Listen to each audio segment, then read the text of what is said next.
Hello दोस्तों, आज के इस वीडियो में बिहार अमीन एग्ज़ाम के लिए चौथा प्रैक्टिस सेट लगाने वाले हैं। इससे पहले 3 प्रैक्टिस सेट ऑलरेडी लगा चुके हैं। अगर आपने अभी तक वे वीडियो नहीं देखा है तो चैनल प्लेलिस्ट पे जाकर आप लोग वे वीडियो देख सकते हैं, या आपको प्लेलिस्ट का लिंक डिस्क्रिप्शन बॉक्स में दे दिया जाएगा। वहां से डायरेक्ट आप इस वीडियो को देख सकते हैं। साथ ही आप लोगों को इस प्रैक्टिस सेट में जीके एवं मैथ के टोटल 75 प्रश्न करवाने वाले हैं, और इस 75 प्रश्न का डिटेल में सॉल्यूशन आपको अंत में प्रोवाइड कर दिया जाएगा। इसलिए आप लोग वीडियो में अंत तक बने रहें। तो चलिए आज का वीडियो स्टार्ट करते हैं। तो आज का पहला प्रश्न है, सिंधु घाटी सभ्यता की सबसे महत्वपूर्ण विशेषता क्या है? तो सिंधु घाटी सभ्यता की सबसे महत्वपूर्ण विशेषता पक्की ईंट से बनी इमारत है। ऑप्शन ए इसका राइट उत्तर होगा। बढ़ते हैं दूसरे प्रश्न की ओर। दूसरा प्रश्न है, मेगास्थनीज दूत था। तो मेगास्थनीज किसका दूत था? तो सेल्यूकस निकेटर का। ऑप्शन ए इसका राइट उत्तर होगा। बढ़ते हैं अगले प्रश्न की ओर। तीसरा प्रश्न है, कौटिल्य की पुस्तक अर्थशास्त्र किस विषय पर आधारित है? तो कौटिल्य की पुस्तक अर्थशास्त्र शासन कला के सिद्धांत और अभ्यास पर आधारित है। ऑप्शन 20 का राइट उत्तर हो जाएगा। बढ़ते हैं अगले प्रश्न की ओर। त्रिपिटक किसकी धार्मिक पुस्तक है? तो त्रिपिटक बौद्ध धर्म की धार्मिक पुस्तक है। ऑप्शन डी का राइट उत्तर हो जाएगा। बढ़ते हैं अगले प्रश्न की ओर। पांचवा प्रश्न है, अशोक के धम्म का मूल संदेश क्या है? तो अशोक के धम्म का मूल संदेश राजा के प्रति वफादारी, शांति एवं अहिंसा, बड़ों का सम्मान। इनमें से सभी इसका राइट उत्तर होगा। बढ़ते हैं अगले प्रश्न की ओर। छठा प्रश्न है, मौर्य समाज का 7 वर्गों में विभाजन का विशेष रूप से उल्लेख किया गया है। तो मौर्य समाज का 7 वर्गों में विभाजन का विशेष रूप से उल्लेख मेगास्थनीज की पुस्तक इंडिका में किया गया है। ऑप्शन डी का राइट उत्तर होगा। बढ़ते हैं 7वें प्रश्न की ओर। 7वां प्रश्न है, प्रसिद्ध चीनी यात्री फहियान ने किसके शासन काल में भारत की यात्रा की? तो प्रसिद्ध चीनी यात्री फहियान चंद्रगुप्त द्वितीय के शासन काल में भारत की यात्रा की। ऑप्शन 20 का राइट उत्तर होगा। बढ़ते हैं अगले प्रश्न की ओर। 8वां प्रश्न है, चोल काल किसके लिए प्रसिद्ध था? तो चोल काल ग्राम पंचायत, राष्ट्रकूट राजवंश के साथ युद्ध, श्रीलंका के साथ व्यापार, इनमें से सभी, यानी कि इनमें से सभी इसका राइट उत्तर हो जाएगा। बढ़ते हैं अगले प्रश्न की ओर। 9वां प्रश्न है, दक्षिण भारत के मंदिरों के आकर्षक द्वार क्या कहलाते थे? तो दक्षिण भारत के मंदिरों के आकर्षक द्वार गोपुरम कहलाते थे। ऑप्शन 20 का राइट उत्तर हो जाएगा। बढ़ते हैं अगले प्रश्न की ओर। 10वां प्रश्न है, विजयनगर साम्राज्य का अवशेष कहाँ मिलता है? तो विजयनगर साम्राज्य का अवशेष हम्पी में मिलता है। ऑप्शन सी का राइट उत्तर होगा। 11वां प्रश्न है, वह प्रथम मुस्लिम शासक कौन था जिसने शासन के सिद्धांत को सजाओं के ईश्वरीय अधिकार सिद्धांत के समान प्रतिपादित किया था? तो वह प्रथम मुस्लिम शासक बलबन था। ऑप्शन सी का राइट उत्तर होगा। बढ़ते हैं अगले प्रश्न की ओर। 12वां प्रश्न है, भारत में कागज का प्रयोग कब से प्रारंभ हुआ?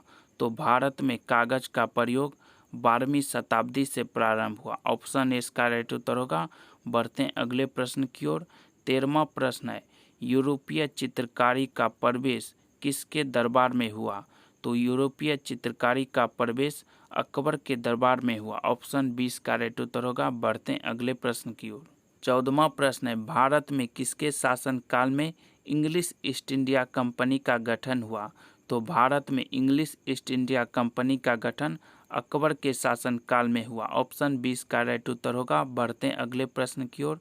15वां प्रश्न है, निम्न में से किस देशी रियासत को अंग्रेजों ने अपने क्षेत्र में नहीं मिलाया था? तो ग्वालियर ऐसा एक देशी रियासत था जिसे अंग्रेजों ने अपने क्षेत्र में नहीं मिलाया था। ऑप्शन 20 का राइट उत्तर होगा। 16वां प्रश्न है, गांधी जी के नमक सत्याग्रह का एकमात्र उद्देश्य क्या था? तो गांधी जी के नमक सत्याग्रह का एकमात्र उद्देश्य नमक कानून को निरस्त करना, सरकार के सत्ता की कटौती, आम लोगों के लिए आर्थिक राहत, यानी कि इनमें से सभी इसका राइट उत्तर होगा। बढ़ते हैं अगले प्रश्न की ओर। 17वां प्रश्न है, 1921 का मोपला विद्रोह कहाँ हुआ था? तो 1921 का मोपला विद्रोह केरल में हुआ था। ऑप्शन 20 का राइट उत्तर होगा। बढ़ते हैं 18वें प्रश्न की ओर। 18वां प्रश्न है, भारत में स्वदेशी आंदोलन किस दौरान हुआ? तो भारत में स्वदेशी आंदोलन बंगाल विभाजन के विरुद्ध आंदोलन के दौरान हुआ। बंगाल विभाजन के विरुद्ध स्वदेशी आंदोलन किया गया था। ऑप्शन 20 का राइट उत्तर होगा। बढ़ते हैं अगले प्रश्न की ओर। 19वां प्रश्न है, बिहार प्रोविंशियल किसान सभा का गठन कब हुआ? तो बिहार प्रोविंशियल किसान सभा का गठन 1929 में हुआ। ऑप्शन ए इसका राइट उत्तर होगा। 20वां प्रश्न है, किस अधिनियम के तहत बिहार एक अलग राज्य बना? तो बिहार एक अलग राज्य भारत सरकार अधिनियम 1935 के तहत बना। ऑप्शन ए इसका राइट उत्तर होगा। बढ़ते हैं अगले प्रश्न की ओर। 21वां प्रश्न है, यदि 3 ओम और 6 ओम के प्रतिरोध समांतर में जोड़े जाए तो संपूर्ण प्रतिरोध होगा। तो संपूर्ण प्रतिरोध आपका हो जाएगा 2 ओम। ऑप्शन सी इसका राइट उत्तर होगा। बढ़ते हैं 22वें प्रश्न की ओर। 22वां प्रश्न है, सौर सेल परिवर्तित करती है? तो सौर सेल प्रकाश ऊर्जा को विद्युत ऊर्जा में परिवर्तित करती है। ऑप्शन डी इसका राइट उत्तर होगा। बढ़ते हैं अगले प्रश्न की ओर। 23वां प्रश्न है, किसी तत्व का भार संख्या यानी कि मास नंबर 18 है। यदि इसमें 7 इलेक्ट्रॉन हो तो प्रोटॉन और न्यूट्रॉन की संख्या क्या होगी? तो प्रोटॉन और न्यूट्रॉन की संख्या 7 और 11 होगा। ऑप्शन सी इसका राइट उत्तर होगा। बढ़ते हैं अगले प्रश्न की ओर। 24वां प्रश्न है, प्रकाश वर्ष इकाई होता है? तो प्रकाश वर्ष दूरी का इकाई होता है। ऑप्शन डी इसका राइट उत्तर होगा, दूरी का। 25वां प्रश्न है, कला छिद्र यानी कि ब्लैक होल सिकुड़ने से बनता है? ब्लैक होल किसके सिकुड़ने से बनता है? तो ब्लैक होल आपका भारी न्यूट्रॉन तारों के सिकुड़ने से बनता है। ऑप्शन 20 का राइट उत्तर होगा। बढ़ते हैं 26वें प्रश्न की ओर। 26वां प्रश्न है, हरा घर यानी कि ग्रीन हाउस का प्रभाव होता है? तो ग्रीन हाउस का प्रभाव कार्बन डाइऑक्साइड की परत वायुमंडल में होने से होता है। ऑप्शन इसका राइट उत्तर होगा। बढ़ते हैं अगले प्रश्न की ओर। 27वां प्रश्न है, अंतरिक्ष में पहले मानव निर्मित सैटेलाइट का नाम था? तो अंतरिक्ष में निर्मित पहले मानव निर्मित सैटेलाइट का नाम स्पुतनिक 1 था। ऑप्शन 20 का राइट उत्तर होगा। बढ़ते हैं अगले प्रश्न की ओर। 28वां प्रश्न है, जी की इकाई है? तो जी की इकाई मीटर पर सेकेंड स्क्वायर है। ऑप्शन इसका राइट उत्तर होगा। 29वां प्रश्न है, नेत्र से दूर की वस्तु साफ न देख सकने को सुधारा जाता है? तो नेत्र से दूर की वस्तु साफ न देख सकने को सुधारा जा सकता है अवतल लेंस के द्वारा। ऑप्शन 20 का राइट उत्तर होगा। 30वां प्रश्न है, जीव कोशिकाओं में आनुवंशिक लक्षणों के नियंत्रण में निम्नलिखित में से कौन सा उत्तरदायी है? तो जीव कोशिकाओं में आनुवंशिक लक्षणों के नियंत्रण में डीएनए उत्तरदायी है। ऑप्शन डी का राइट उत्तर होगा। 30वां प्रश्न है, निम्नलिखित में से किस युग में सही सुमेल नहीं है? तो विटामिन डी कॉड यकृत तेल, विटामिन ई गेहूं अंकुर तेल, विटामिन के एल्फाल्फा, लेकिन विटामिन B1 संतरा ये सुमेलित नहीं है। ऑप्शन ए इसका राइट उत्तर होगा। बढ़ते हैं अगले प्रश्न की ओर। 32वां प्रश्न है, टेफ्लॉन निम्नलिखित में से किस एकलक का बहुलक है? तो टेफ्लॉन निम्नलिखित में से टेट्राफ्लोरोएथिलीन का बहुलक है। ऑप्शन ए इसका राइट उत्तर होगा।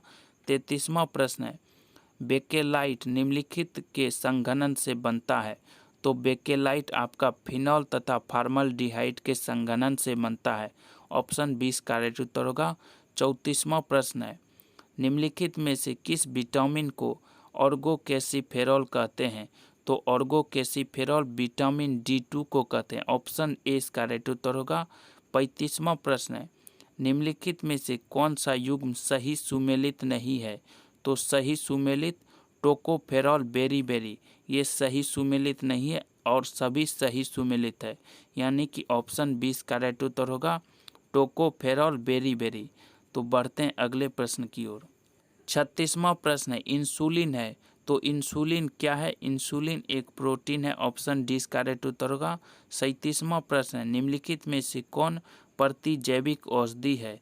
तो निम्नलिखित में से क्लोरोमफेनिकॉल एक प्रतिजैविक औषधि है। ऑप्शन डी का राइट उत्तर होगा क्लोरोमफेनिकॉल। 38वां प्रश्न है, सूची 1 को सूची 2 के साथ सुमेलित कीजिए तथा सूचियों के नीचे दिए गए कूटों की सहायता से सही उत्तर चुनिए।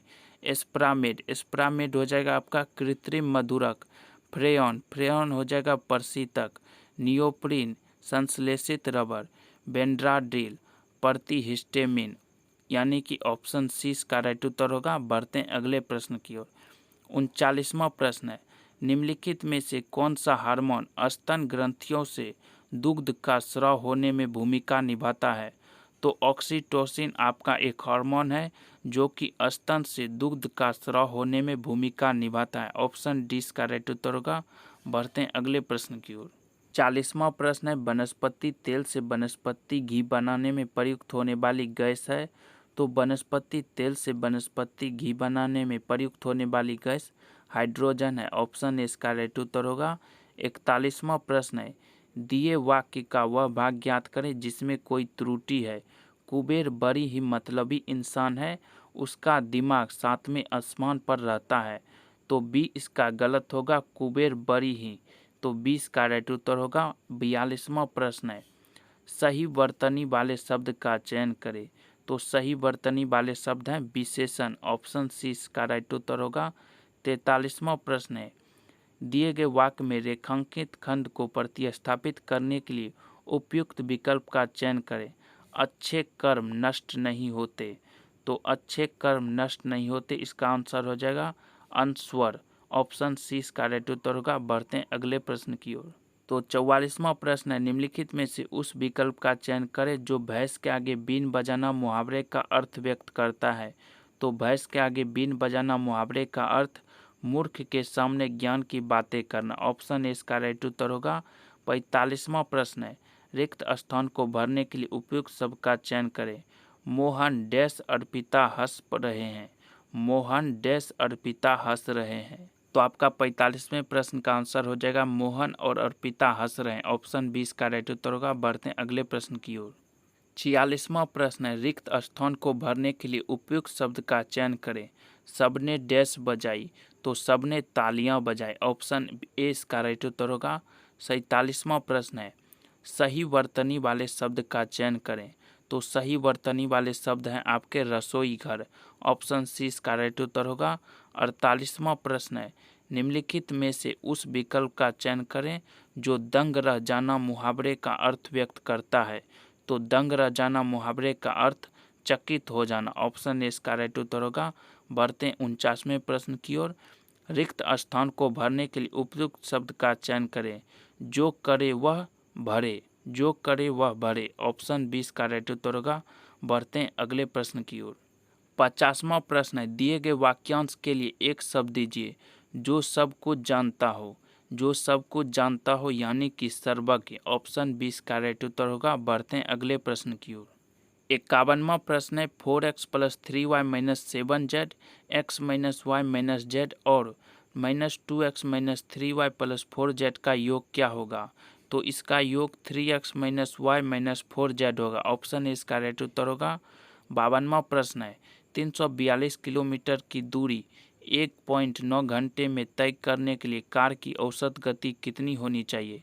तो 342 किलोमीटर की दूरी 1.9 घंटे में तय करने के लिए कार की औसत गति 50 मीटर पर सेकेंड होनी चाहिए। ऑप्शन सी इसका राइट उत्तर होगा।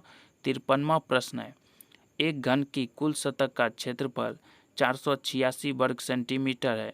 उसके सभी किनारों की लंबाई के योग को ज्ञात करें। तो उसके सभी किनारों की लंबाई का योग 108 सेंटीमीटर हो जाएगा। ऑप्शन 20 का राइट उत्तर होगा 108 सेंटीमीटर। 54वां प्रश्न है, 1,04,000 के लाभ को 6:4:3 के अनुपात में 3 हिस्सेदारों अशोक, बिमला और चिराग में बांटा जाना है। चिराग को कितना प्राप्त हुआ? तो चिराग को 24,000 रुपये प्राप्त होगा। ऑप्शन ए इसका राइट उत्तर होगा। 55वां प्रश्न है, डैश में विकर्ण लंबवत नहीं होते हैं। तो समांतर चतुर्भुज में विकर्ण लंबवत नहीं होते हैं। ऑप्शन ए इसका राइट उत्तर होगा। बढ़ते हैं अगले प्रश्न की ओर। 56वां प्रश्न है, एक कोण अपने अनुपूरक कोण का 2/3वां हिस्सा है। कोण के माप ज्ञात करें। तो कोण का माप हो जाएगा आपका 72 डिग्री। ऑप्शन 20 का राइट उत्तर होगा। 57वां प्रश्न है, यदि 5% छूट मिलने के बाद बिक्री मूल्य 885 रुपये है तो उसकी चिन्हित कीमत क्या थी? तो उसकी चिन्हित कीमत हो जाएगा 900 रुपये। ऑप्शन डी का राइट उत्तर होगा। बढ़ते हैं अगले प्रश्न की ओर। 58वां प्रश्न है, देव ने जयराम को 17 वर्ष के लिए 8,000 रुपये उधार दिए और कौर्णिक को उसी दर पर 16 वर्षों के लिए 4700 रुपये उधार दिए और दोनों से ब्याज के रूप में कुल 21,120 रुपये प्राप्त किए। वार्षिक ब्याज दर कितनी होगी? तो वार्षिक ब्याज दर आपका 10% होगा। ऑप्शन 20 का राइट उत्तर होगा। बढ़ते हैं अगले प्रश्न की ओर। 59वां प्रश्न है, यदि cos 2π/3c बराबर x तो x का मान क्या होगा? तो x का मान हो जाएगा -1/2। ऑप्शन ए इसका राइट उत्तर होगा। बढ़ते हैं अगले प्रश्न की ओर। 60वां प्रश्न है, एक समलंब चतुर्भुज का क्षेत्रफल 21 वर्ग सेंटीमीटर है। समांतर भुजाओं के बीच की दूरी 3 सेंटीमीटर और समांतर भुजाओं में से एक की लंबाई 8.3 सेंटीमीटर है। अन्य समांतर भुजाओं की लंबाई क्या है? तो अन्य समांतर भुजाओं की लंबाई हो जाएगा आपका 5.7 सेंटीमीटर।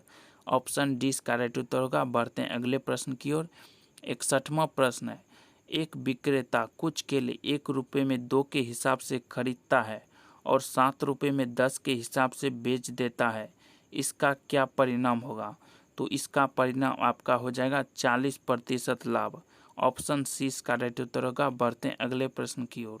62वां प्रश्न है, 10वीं कक्षा के डिवीजन ए में 45 छात्रों द्वारा प्राप्त किए गए अंकों का औसत 56 है। डिवीजन बी के 40 छात्रों के अंकों का औसत 52 है और डिवीजन सी के 40 छात्रों के अंकों का औसत 50 है। 10वीं कक्षा के तीनों डिवीजन के छात्रों के अंकों का औसत ज्ञात करें।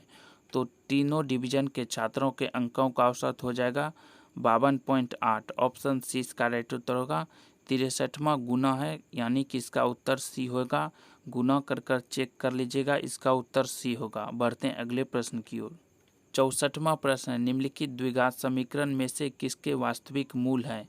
तो निम्नलिखित द्विघात समीकरण में से 2x² - 7x + 6 = 0 इसके वास्तविक मूल है। ऑप्शन सी इसका राइट उत्तर होगा। 65वां प्रश्न है, 4x - 3y = 10, 3x + y = 14 का हल करें। तो इसका x और y का मान हो जाएगा 4 और 2। ऑप्शन 20 का राइट उत्तर होगा। बढ़ते हैं अगले प्रश्न की ओर। 66वां प्रश्न है, जब n 10 से विभाजित किया जाता है तो शेषफल 8 बचता है। जब n 5 से विभाजित किया जाता है तो शेषफल क्या बचेगा? तो शेषफल आपका 3 बचेगा। ऑप्शन बी ए इसका राइट उत्तर होगा। 67वां प्रश्न है, 50 से 150 के बीच कितनी संख्या है जो 5 से तथा 7 दोनों से विभाज्य है? तो 50 से 150 के बीच 3 ऐसी संख्या है जो 5 और 7 दोनों से विभाज्य है। ऑप्शन 20 का राइट उत्तर होगा। बढ़ते हैं अगले प्रश्न की ओर। 68वां प्रश्न है, 237 × 432 × 156 का इकाई अंक क्या होगा? तो इसका इकाई अंक आपका हो जाएगा 4। ऑप्शन 20 का राइट उत्तर होगा। 69वां प्रश्न है, m के किस मान के लिए 243 m 4 से विभाज्य है? तो इसका m का मान हो जाएगा आपका 2 या 6। ऑप्शन डी का राइट उत्तर होगा। बढ़ते हैं अगले प्रश्न की ओर। 70वां प्रश्न है, यदि n बराबर √13 + √9 है तो 1/n का मान क्या होगा? तो 1/n का मान हो जाएगा आपका 1/4। 71वां प्रश्न है, 2/3, 3/4 और 4/5 तथा 5/6 में कौन सी सबसे छोटी भिन्न है? तो सबसे छोटी भिन्न आपका हो जाएगा 2/3। ऑप्शन ए इसका राइट उत्तर होगा। बढ़ते हैं अगले प्रश्न की ओर। 72वां प्रश्न है, बी तथा सी एक कार्य को 12 दिनों में पूरा करते हैं। सी तथा डी उसी कार्य को 18 दिनों में पूरा करते हैं। डी तथा बी उसी कार्य को 24 दिनों में पूरा करते हैं। बी सी डी मिलकर उसी कार्य को कितने दिनों में पूरा करेंगे? तो बी सी डी मिलकर उसी कार्य को 144/13 दिनों में पूरा करेंगे। ऑप्शन सी इसका राइट उत्तर होगा। 73वां प्रश्न है, पाइप ए एक टैंक को 30 मिनट में भर सकता है। पाइप बी उसी टैंक को 50 मिनट में भर सकता है। दोनों पाइप एक साथ मिलकर उसी टैंक को कितने समय में भर सकते हैं? तो दोनों पाइप उसी टैंक को 18.75 मिनट में भर सकते हैं। ऑप्शन सी का राइट उत्तर होगा। बढ़ते हैं अगले प्रश्न की ओर। 74वां प्रश्न है, 8 मीटर लंबे, 5 मीटर चौड़े तथा 6 मीटर ऊंचे कमरे में रखी जाने वाली सबसे लंबी छड़ की लंबाई क्या है? तो सबसे लंबी छड़ की लंबाई हो जाएगा 5√5। ऑप्शन सी इसका राइट उत्तर होगा। 75वां यानी कि आज का लास्ट प्रश्न है। 20% की छूट देने के पश्चात 20% का लाभ होता है। यदि 5% की छूट दी जाए तो लाभ कितना प्रतिशत होगा? तो 5% की छूट देने पर आपका लाभ 42.5% होगा। तो आज का प्रैक्टिस सेट यहीं समाप्त करते हैं। तो चलिए आप लोगों को डिटेल में सॉल्यूशन दिखा देते हैं। तो आप लोग डिटेल में सॉल्यूशन देख सकते हैं। आप चाहे तो इसका स्क्रीनशॉट भी ले सकते हैं।